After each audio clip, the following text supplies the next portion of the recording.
suburbs. Almost as much written about as Madison Avenue. And just as much in need of reflection. It takes a while for a young couple to realize all they're in for when they buy a house. Or when they have a baby. And when they buy a house and have a baby.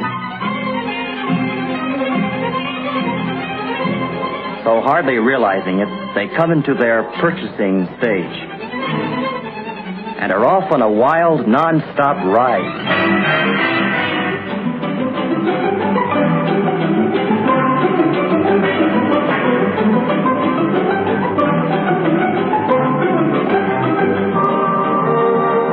It's a happy-go-spending world, reflected in the windows of the suburban shopping centers where they go to buy.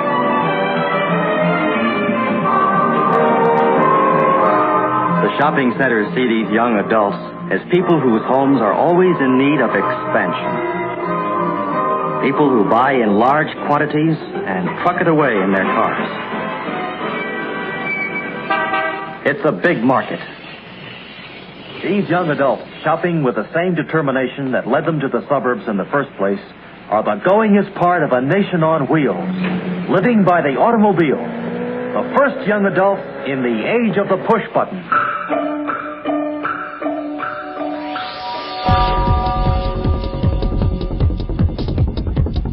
Americans, by and large, love suburbia. It has promised space, affordability, convenience, family life, and upward mobility. After half a century of constant development, more than half our population has moved here. And as the population of suburban sprawl has exploded, so too the suburban way of life has become embedded in the American consciousness. Suburbia and all it promises has become the American dream. But as we enter the 21st century, serious questions are emerging about the sustainability of this way of life. Does the suburban dream have a future?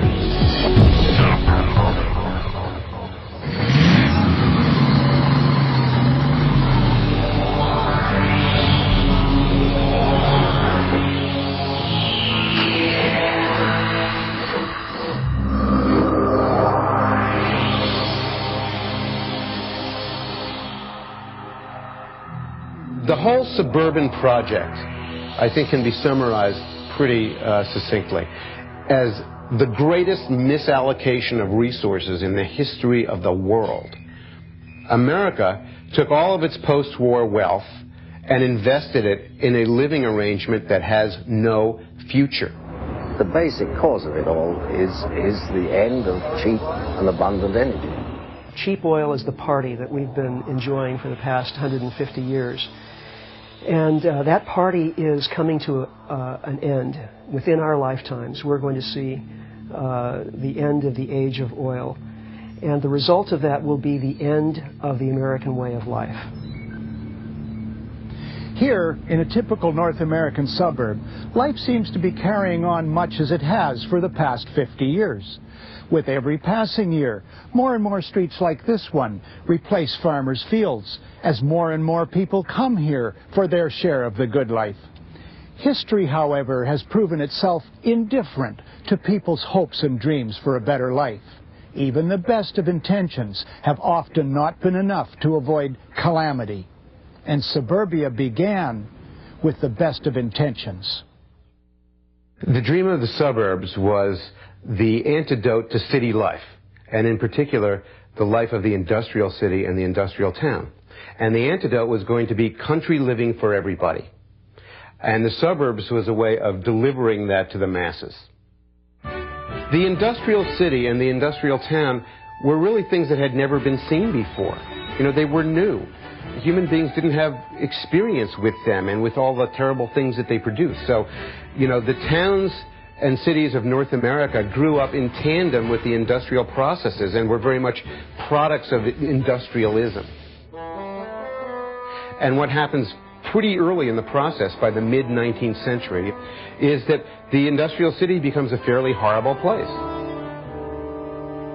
you know, this idea establishes itself in, I think, the collective consciousness of all of us North Americans that the city is not really a very good place to live.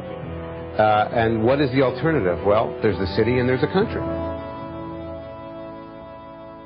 In the 1870s and 80s and 90s, you get the first template, which is the suburb based on the idea of the manor in a park, you know, the estate in a park. And these are subdivisions like Llewellyn Park in New Jersey and Riverside, 9 miles outside the Chicago Loop, which are basically large Victorian villas deployed in a park-like setting. You know, in the beginning, there must have been elements of it that were lovely, because the first people who were moving out there were pretty well off. And they were moving to real countryside. There were no Kmarts in 1897. Then in the late 19th, early 20th century, before World War I, you get something quite different. You get the streetcar suburb, which is based on this idea of the streetcar lines now leaving the city, and these new suburbs, which are still fairly civic in their physical design. And there were these stops, and each one of these stops created a beautiful little main street and smaller, higher density housing, cottages, bungalows nearby, all very walkable in the most traditional sense. And they are some of the most wonderful neighborhoods in America. They're just outside the central cities.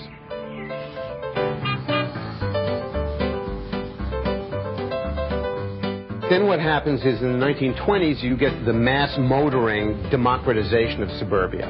And that results in the boom of the 1920s, largely based on creating these automobile suburbs and all of their furnishings and accessories. And that project is interrupted by the Great Depression and the Second World War. No, sir. All this can't keep a fella from putting down his ideas. Something is going to add up here. His own air-conditioned castle with a deep freeze. Cooler for beer. Great big lawn where Bet and Pubsy will welcome him home.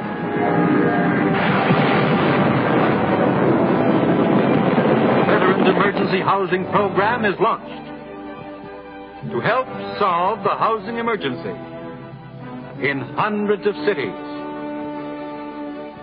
The target, 2,700,000 homes and apartments started by the end of 1947. Almost overnight, suburbia was born. 500,000 homes sprang up around the country in 1946. Nearly 1 million in 1947. 1 million in 1948. Still more in 1949, 1950. The empty farmlands, the quiet towns and villages surrounding the city found themselves in the midst of a roaring housing boom. You get the real full elaboration of the automobile suburb based on the idea of the cul-de-sac subdivision, and that becomes the template for how we're going to build things. This is the only part of the world at that time where, you know, plumbers and pipe fitters and sheetrock hangers could own their own home. The middle class is going to go basically from the wino level clear up to, you know, the doctors and the dentists. And everybody will be included. You'll find a scene like this in nearly every village, town, and city throughout the country. For in the hopes and dreams of everyone, there's a home they can call their own. Home brings a sense of security to a man. Then to every woman, her home means a setting for gracious living. And we'll have the living room right in here. And the kitchen right here so we can see the children playing in the yard. And we have shrubbery, of course, right along in here. And, oh, darling, it's going to be just perfect. One of the things that happens is that suburbia ends up being a false promise. The post-war suburbia is not what it promises to be. It's not country living. It's a cartoon of country living and a cartoon of a house. You know, it has none of the amenities of country life, and it has none of the amenities of the town. And in fact, it has all the disadvantages of both. You know, all you really have is a 6-lane highway. And so it is that all of us in interdependence live independently on wheels. The idea is that everybody's going to live in a country house.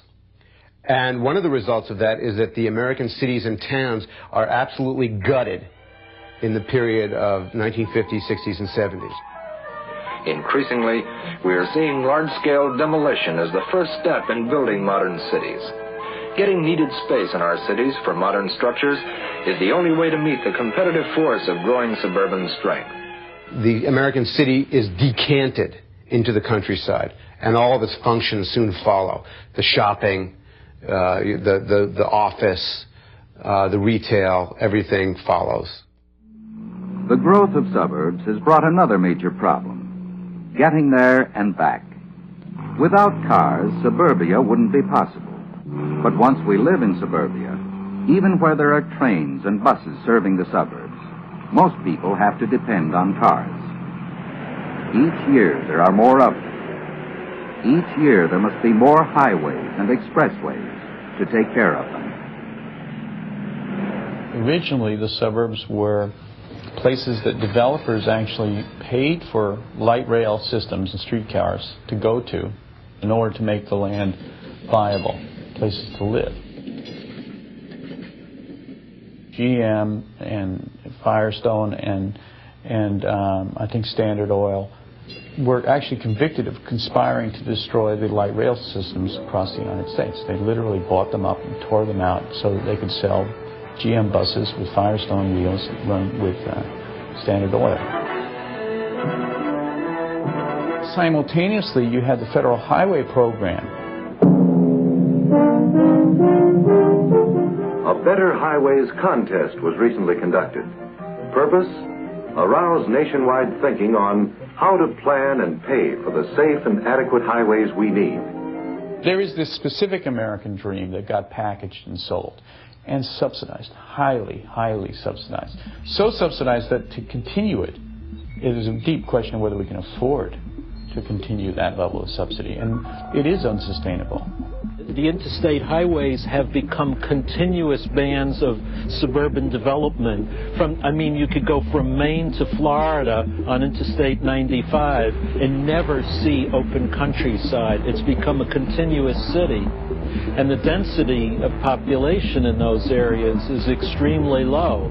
It's not economic to build railroads, or even bus lines are uneconomic in those vast areas of sprawl because population density is so low. The only efficient way to travel is by individual automobile.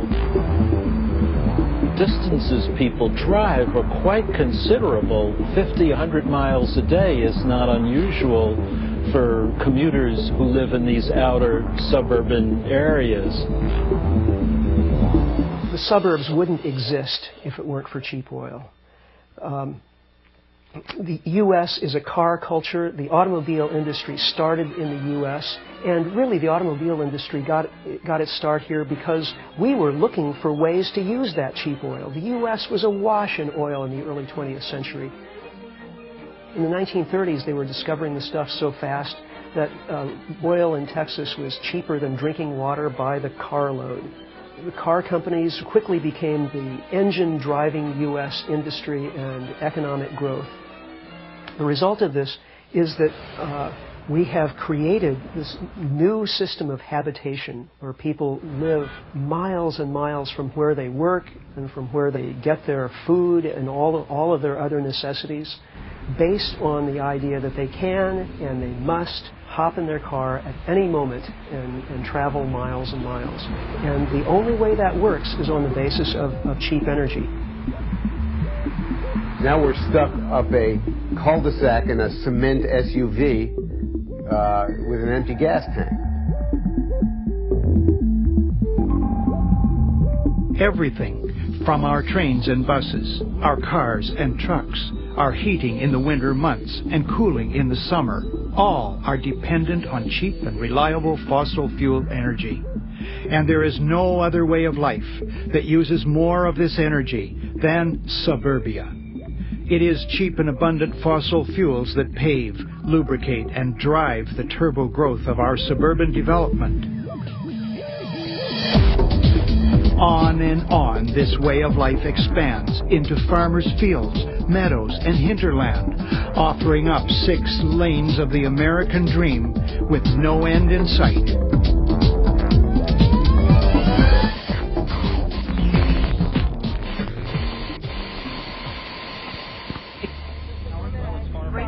We're getting word now from tons of listeners telling us that the power is out. It appears the entire city is now under a massive power outage. They're giving us free flashlights and water. Seniors in apartment buildings that they need their air conditioning. Huge lineup, about 40 people. The lights are also out in New York City, Pittsburgh, and Detroit. The fire department showed up about 6 o'clock, rescued people from the elevators. Public meetings are canceled, and a big chunk of Ontario. This massive blackout is affecting as many as 50 million people at the moment. No idea It shouldn't be happening. It's nuts. I feel like I'm in a depression.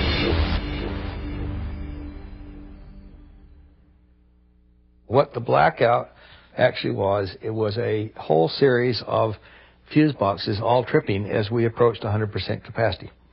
And at the heart of the matter was the fact that we basically had a very mild summer, and on the 14th of August, that was the first day all summer that we were approaching 90-degree temperature at peak, all the way from the eastern shores of Lake Michigan to the Atlantic Ocean, from Toronto, Montreal, Quebec, all the way down to Washington, D.C., Cincinnati, St. Louis.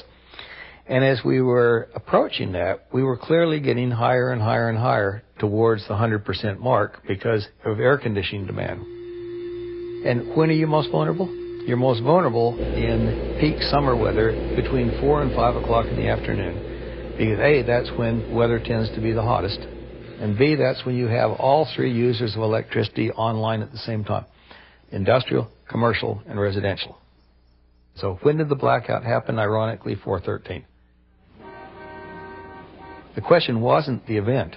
The question was, why did we ever allow ourselves to get so near peak capacity that it took just a branch or two to end up denying 57 million people light for several days?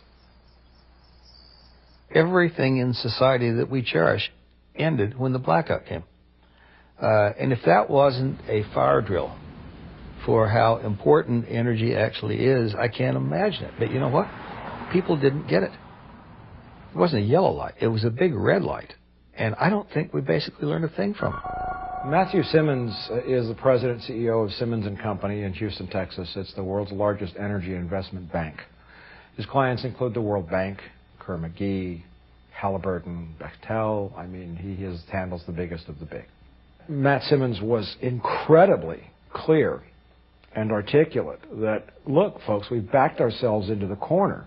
We have committed to natural gas-fired plants. There's really no other alternative. Coal-fired plants are very polluting. Nuclear is way too expensive, and there's too much opposition. And hydroelectric is all used, so we're stuck with gas. But he said, there's not going to be any more generating capacity built. Why? Because there's nothing to power the plants with.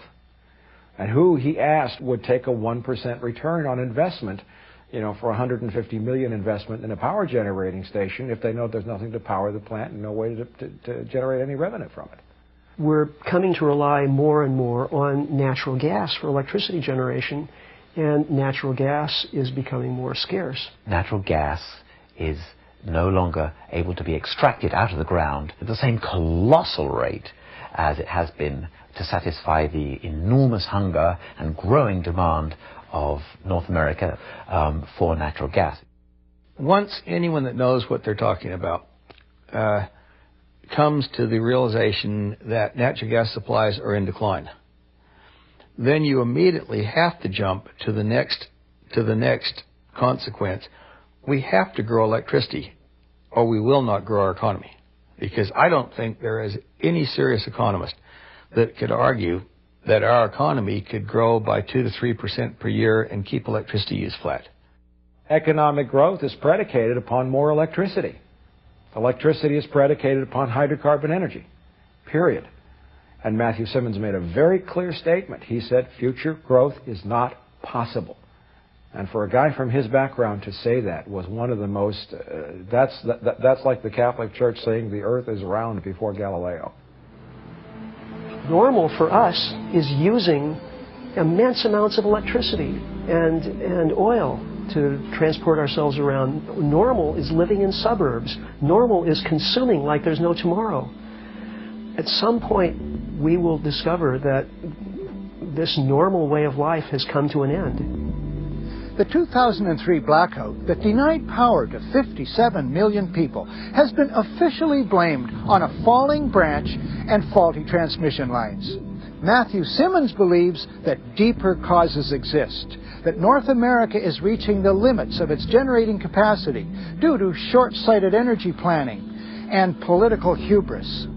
The future of electricity generation in America is being committed to a resource now in decline in America, natural gas.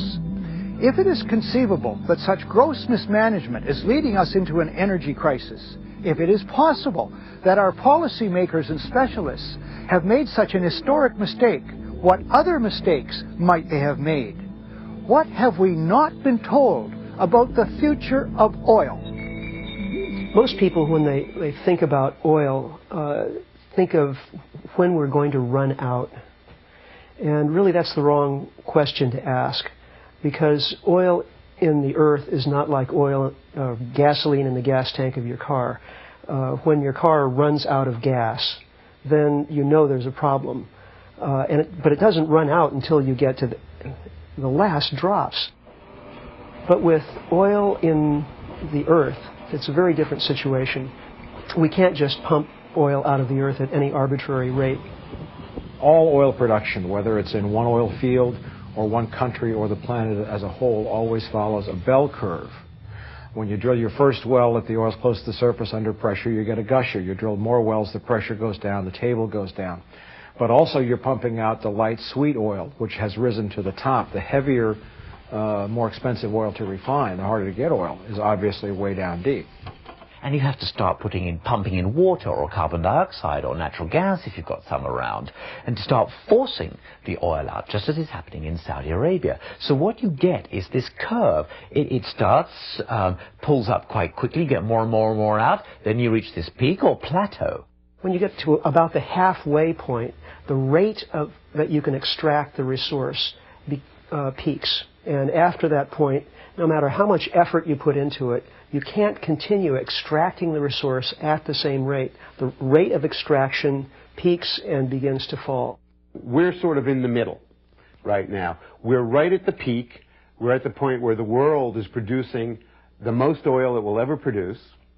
And we are going to enter the arc of decline very shortly, if not already. It's a little bit unclear whether or not we've actually already entered it. It's one of these phenomena that you only can say that with phenomenal. Yes, we are sure when you look back in a rearview mirror and say, gosh, obviously we peaked. But usually by the time it's clear, it's so far in the past that you're well into a totally different era. And once it goes into that decline, it's a permanent kind of a decline. It might be a bumpy decline, and then you've got yourself a gap between what you want to use and what the supply is. Peaking means categorically that you no longer grow. The effect of crossing over the peak means, in essence, that every barrel of oil that you produce from that moment on will be more expensive. It will require more energy to get out of the ground, and it'll be a lesser quality of oil.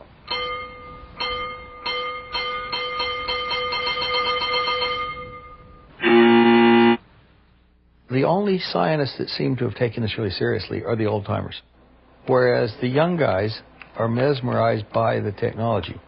We created a generation and a half of Nintendo geologists that sit at their workstation and basically move around images until they say, wow, look at that bright spot.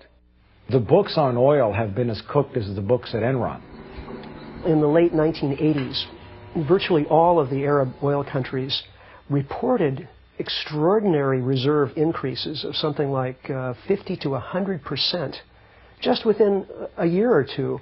And this wasn't related to any huge new discoveries. It was mostly political, because OPEC was contemplating new rules at the time that would say that a country could expand its rate of production in oil sales commensurate to its reserves. So there was this incentive to report increased reserves in order to increase market share. But the evidence that oil that has been reported as reserves is actually there is very flimsy. So we don't actually know how much oil is in Saudi Arabia or Iraq, for that matter. Is there 115 billion barrels of oil in Iraq, as is noted in the press again and again? Or could it be 40 billion or 60 billion? We don't really know. Experts like Nat Simmons, the pessimists, are saying that it's probably on the low side. Saudi Arabia may have already peaked. If it turns out that Saudi Arabia has peaked, then categorically the world has peaked.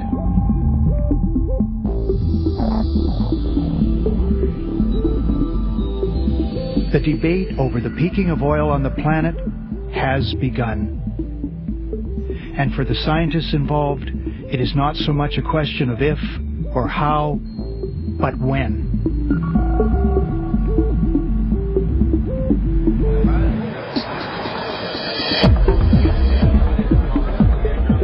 It's a pleasure for me to open this ASCO seminar. We need to recognize that the issue of the peak oil production is an open-ended debate. My feeling is that we are going to run into serious trouble by 2010, more or less. The peak has happened, and now instead of being prophets, we're now historians.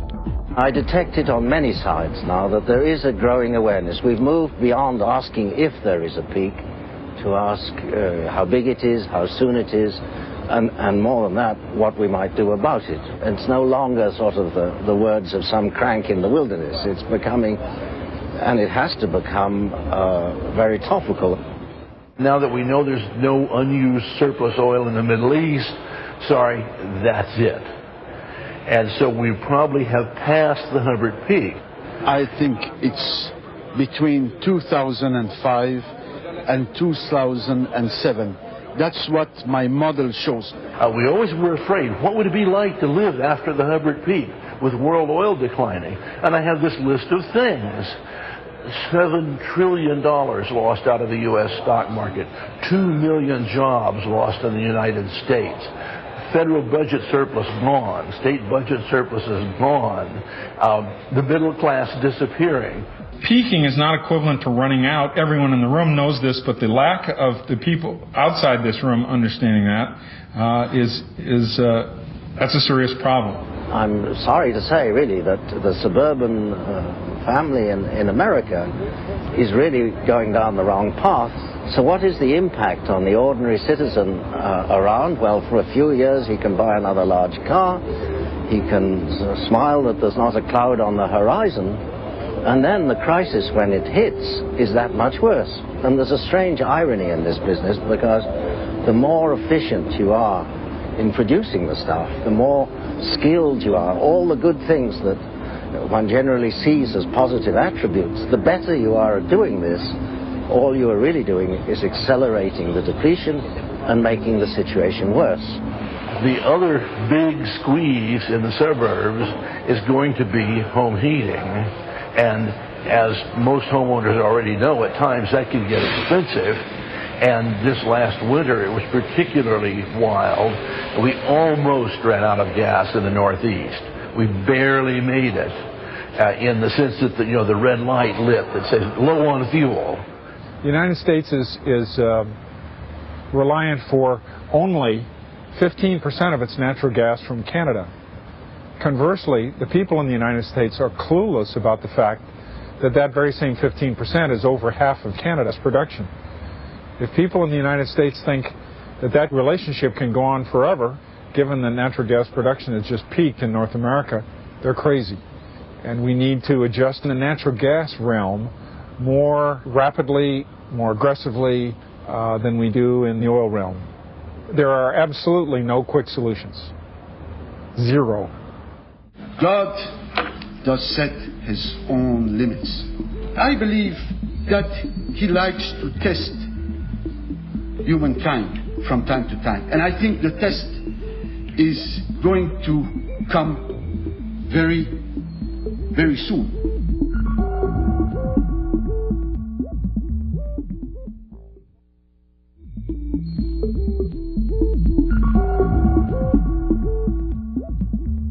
The end of cheap oil and gas is coming, but we have all come to take for granted their benefits. Our affluence in North America, our new cars, our suburban lifestyles, all this is dependent on an abundance of cheap oil and gas. What will be the consequences as fossil fuels become more scarce and more expensive?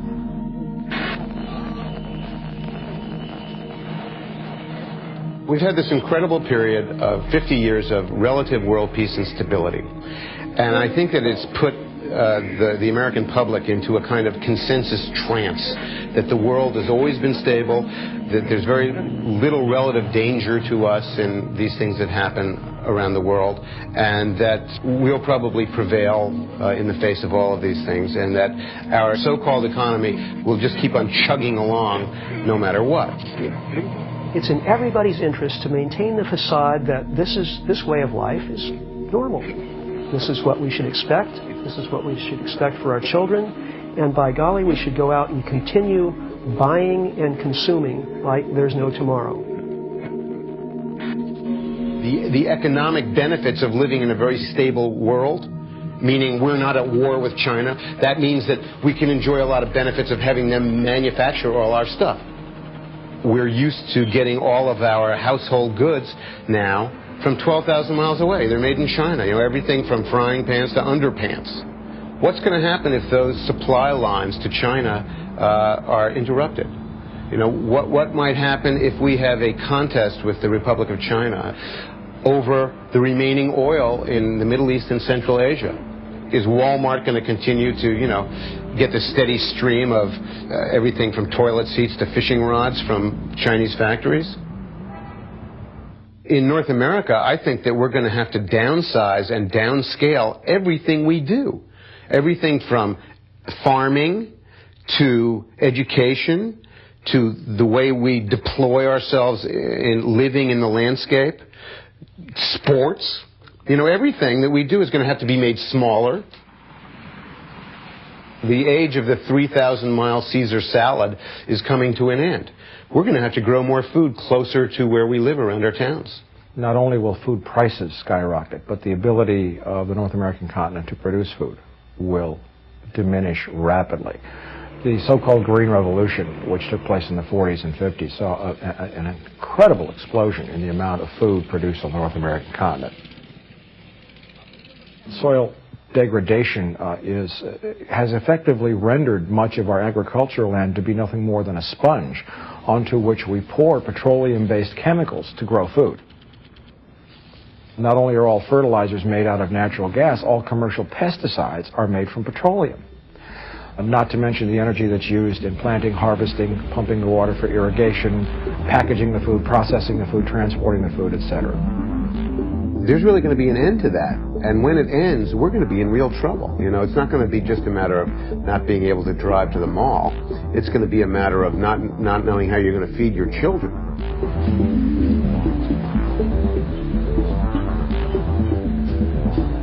In the U.S. and North America, we consume 10 calories of hydrocarbon energy for every calorie of food we eat, not counting transportation and cooking.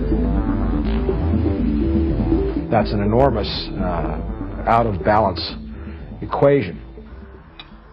A lot of people, I think, are going to be engaged in the production of food in ways that they can't imagine right now. Farming is liable to become a lot more labor-intensive in the years ahead, meaning, you know, a lot more people are going to have to work at it. How are people going to get to their work? What kind of work is there going to be? Who's actually going to do the real work of creating things of value? Especially when we can't get toilet seats from China anymore. In the United States, we have a railroad system that the Bulgarians would be ashamed of. You know, we desperately are going to need railroad transport for moving people around, for moving goods around. And we don't have that.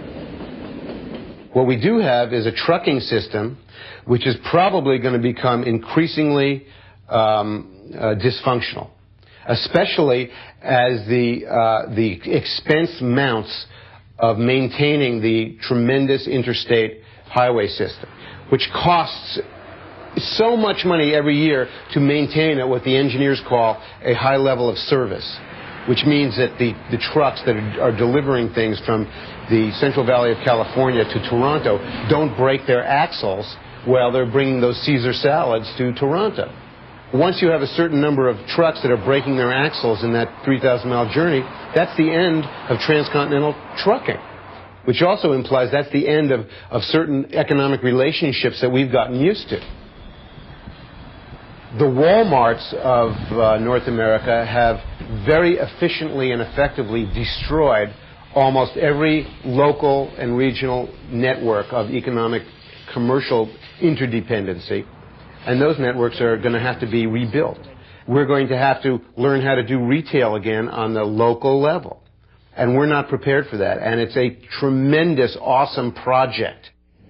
Those who've been born in or moved to suburbia tend to feel that there's a birthright to the lifestyle they enjoy. There's the 3-car garage, the large lawn, the even larger house.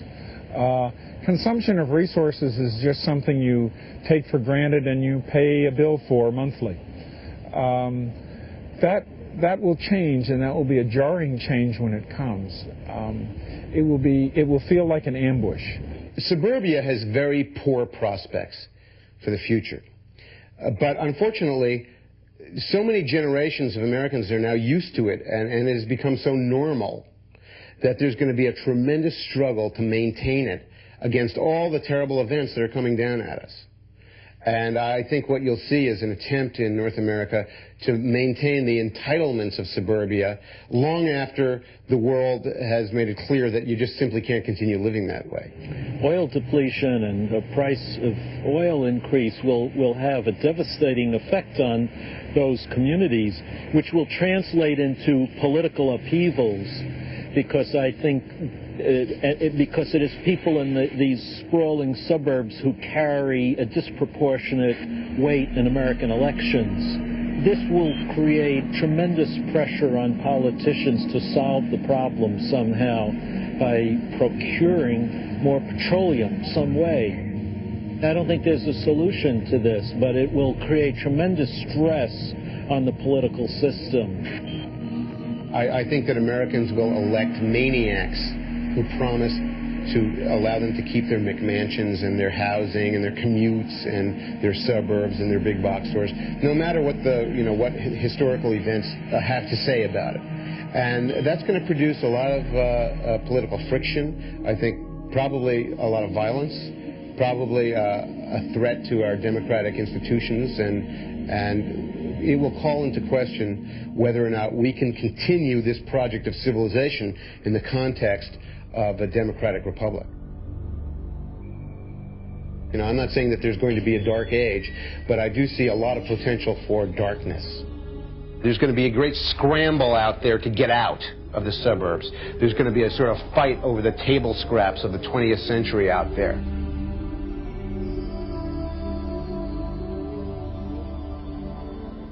There's no combination of so-called alternative fuels that are going to allow us to run what we're running in the United States the way we're running it now on oil and natural gas.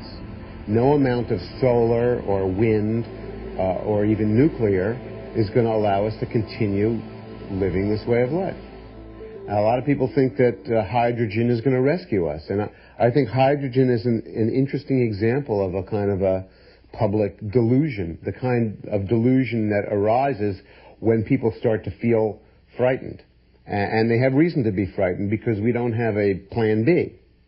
People need to ask very serious questions about alternative energy before jumping into a lifeboat that they have no idea whether it's going to float or not. And we see a whole bunch of almost hysterical applause for hydrogen. Hydrogen is a joke. It is a myth. We will not have a hydrogen economy. Hydrogen is not a form of energy. It's a form of energy storage. And all hydrogen now is produced from some other substance which requires the input of energy. Generally, it takes more energy to make hydrogen than you get from the hydrogen. It's fabulous because you only have to have electricity and water. Well, to have electricity, you have to have some other form of energy. The single easiest way to create hydrogen is using methane. Methane is just a scientific term for natural gas. So in a world that we're short of natural gas, the last thing we need is a brand new user. Hydrogen is tremendously problematical as an element. It's very hard to transport it. Advocates of compressed hydrogen say, well, I can get a 300-mile range on a car with 190 gallons of compressed hydrogen in a vehicle. I say, great. Who's going to do the crash tests on that?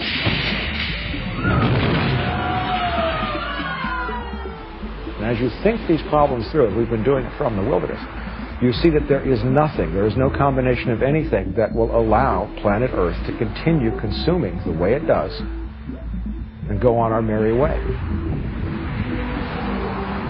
There are no easy or quick fixes for our oil dependency. There are no affordable, scalable alternatives. Yet the political will to address oil depletion does not yet exist. We do have one surplus, and that is a surplus of ideas about how to meet the challenges of living with less oil. Some of those ideas are coming from a movement called New Urbanism. It advocates, quite simply, a return to more traditional, walkable communities. The New Urbanism was a reform movement in town planning and civic design and architecture that started in the late 80s among a group of young architects and planners who realized that we were reaching a dead end with the suburbanization of America, and they sort of looked back on history and the way human beings had done things in the past, and they concluded that there was a great deal of benefit for us in relearning the principles of town planning that had been thrown in the garbage since World War II by the traffic engineers and all the people who have been putting together our everyday world. Ironically, New Urbanists have been now criticized heavily for being historicist and Back to the Future and all the rest of that, and I don't think that's at all the case. I mean, you have to pick up the threads of culture and history and carry them forward, but carrying them forward is the challenge of New Urbanism. That's the new in New Urbanism. First, we have to just revive the idea that the town and the neighborhood and the city can be a wonderful place. And I think the New Urbanists have been very successful in beginning that process. Everybody votes against sprawl. They hate strips and subdivisions and all the rest of the garbage that we build. And they love their historic main streets and older neighborhoods that are more diverse and more human scale. The cultural inertia is tremendous. The home builders have certain ways of delivering their product in a cul-de-sac subdivision of McHouses.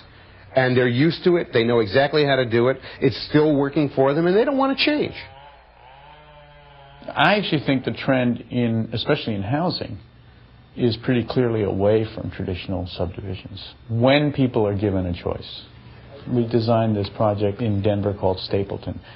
Stapleton's been redeveloped along New Urbanist lines, and it now sells at a premium of about 25% compared to typical subdivisions in the same region. What that demonstrates to me is that the marketplace really wants more walkable and more diverse neighborhoods. Pretty soon, because of the oil situation in the world, the new urbanism will be the only urbanism. Circumstances are going to compel us to live differently in North America, whether we like SUVs or not. I think it's more important to rest the alternative strategies on the multiplicity of implications rather than trying to be reductionist here and say this is an energy issue. Maybe the global warming issue is yet another one to address in rethinking our patterns of development. There should be, and there are, a million good reasons for good urbanism. Most of the optimistic ideas about repairing suburbia kind of revolve around fixing up the shopping centers and turning them into mixed-use places where people can live and work and buy stuff. And in other words, turning what were single-use places into true urban villages. The thing about sprawl is you've got all these big arterial roads that are oversized, and they've got all this strip development on the edges, which is basically underutilized land. One-story buildings with big surface parking lots. So you have these huge ribbons, which are also perfectly located for transit, and then allow high-density development to redevelop those corridors. You can completely reconstruct that strip because nobody's in love with the strip. And all of a sudden, those neighborhoods have something to plug into, to walk to. And all of a sudden, there's urban environments that young people and older people who don't want yards can live in. I myself am a little pessimistic about the kind of resources that we're going to have available to do that. You know, we're actually now leaving behind this tremendously affluent period when we had all this great wealth. We're now entering a period when we're going to just have less money and less ability to invest in the future. So I think that what we're going to see is a lot more kind of provisional, impromptu kind of behavior. You know, people sort of making do the best they can with the remnants of what remains. The suburbs that were really built after the 1960s, the ones that are really past the inner rings, are going to become pretty deeply dysfunctional. We may see, more than one family living in a McMansion, and we may see them growing crops on what used to be the front lawn. But I think that they'll basically be the slums of the future. I think we're going to see a meltdown in the value of this living arrangement that we've created in North America. This tremendous infrastructure for daily life that is not going to function very well in a world that doesn't have cheap fossil fuel. Great crises, by definition, are problems that got ignored until they were enormous problems. And I think we have a great crisis coming in energy. What I'm most worried about is how long we've left even addressing the issue. And the longer we ignore the issue, the more painful the problem will become. The crux of the issue, I think, for most ordinary people is we're going to have to live more locally. And we're going to have to at least prepare mentally to do that. Ask yourself, what kind of job am I going to have in 10 years? I'm thinking about that myself. I'm an author, but I depend on the trade publishing industry to do my thing. The trade publishing industry might not exist in 10 years the way it has been. It's occurred to me that I would start a local newspaper. Luckily, technology has really allowed a lot of people, if they wanted to probably work at home. Find a way to live with fewer car trips, with less driving, becoming less car dependent if you possibly can, because believe me, we're going to have to do that in the future. Start paying attention to how you use energy. Pay attention to the fact that energy costs were too cheap, and they need to be a lot more expensive. One of the most common themes that I've heard, which I really think would be a good outcome of peak oil, is that I'm 52, my parents were raised in the Depression, is that there was a strong sense of neighborhood and a sense of community, that there was a sense of local place that will be an inevitable outcome of peak oil, with a lot of wailing and gnashing of teeth and a lot of tantrum throwing. But I think people will learn how to become neighbors again. That may be a good thing for suburbia. What we will end up doing is creating a lot more localized creation of energy sources, so that if you have an energy problem, it's the problem for your village versus the problem for 1/3 of the United States. Alternative energies are going to be, at best, small lifeboats made available in local communities by people who say, nobody's going to do this for me. We have to do it for ourselves. We have to get solar in our neighborhood to wire our apartment. Right now, we have to spend whatever it takes because the grid's going to go down. We have to find ways to create biodiesel in our own community. This peak oil is going to reverse globalization. Survival will happen from a local basis, and we're going to see local economies. That's the only way the human race is going to survive. 2 or 3 centuries from now, people will be looking back and formulating myths about the way people lived back then in that. Whether they'll look at it as a lost golden age or an age of horrors and insanity, I'm not sure. I think it may be the latter. They'll look back on us and they'll say, my God, who were those people? How could they be so stupid?